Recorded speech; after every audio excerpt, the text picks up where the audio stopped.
Forgive me for this rather extensive analysis of the healthcare system of Trinidad and Tobago. However, it is necessary for you to understand the true dynamics of what is taking place leading up to this fiasco.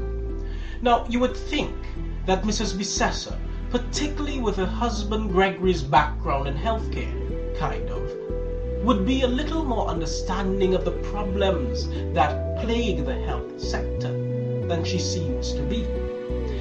By letting loose her former lecture on the nation's healthcare system as the Minister of Health, the Prime Minister has opened a hornet's nest of the likes of which she could never have imagined. Like a bull in a china shop, the former lecturer seems to have forgotten all the notes she delivered in classes on good industrial relations practice.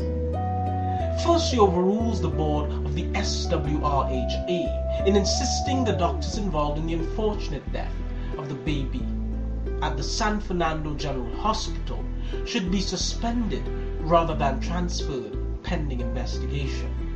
When the CEO tries to make sure the formality is duly processed, the goodly minister again overrules the board and insists the CEO be dismissed, compromising any notion of due process, or even legally accordingly. Not content with the furore over this uncalled for and grossly unfair dismissal, the board sets up an investigative committee, which is accepted by doctors concerned, only to find themselves overruled by the minister once some other persons, again acting totally outside of her legal competence or responsibility.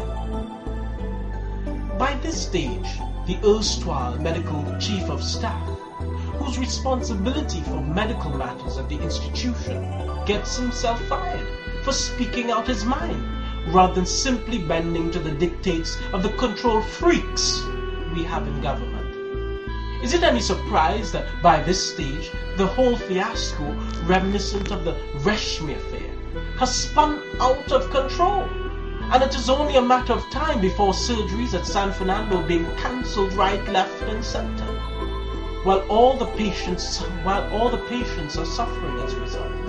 The Prime Minister, meanwhile, returns from yet another trip to foreign places, and without thought, immediately gives the Minister her backing. What is the reality behind this saga of unbridled incompetence? It seems surgeries, not just in obstetrics and gynecology, but also in intensive care and anesthetics, are being handled by registrars who have not completed their postgraduate training and therefore not yet qualified. This predicament occurs not just at San Fernando, but in many other health institutions, public and private. If it didn't, the whole of the health system in Trinidad and Tobago would shut down, which is where, unless this incompetent minister reverses her position very quickly, the whole fiasco is leading. The simple truth is there are not enough specialist doctors in the country to support the necessary surgeries required, not just in Trinidad and Tobago, in fact, but in many other places around the world also. Now, for what might be the solution? As usual, we have to look to the PNM for solutions rather than Bacchanal.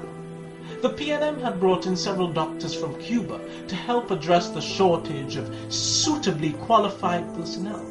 Remember all the criticism of Mr. Manu when he did so? Until a few days ago, however, the PP, in their never-ending quest to reject all that is PNM and good in the country, had intended to send them home on August, this making an already bad situation much worse. The People's Partnership Government seems to have a remarkable mantra at which they excel. Where there is order, let there be chaos. PNM Abroad suggests that at best the Minister of Health should resign, and some new minister with some sense of sensitivity, finesse, and understanding appointed, assuming the PP can find one. This fiasco cannot be allowed to continue. She should in future take her own advice and shut the hell up.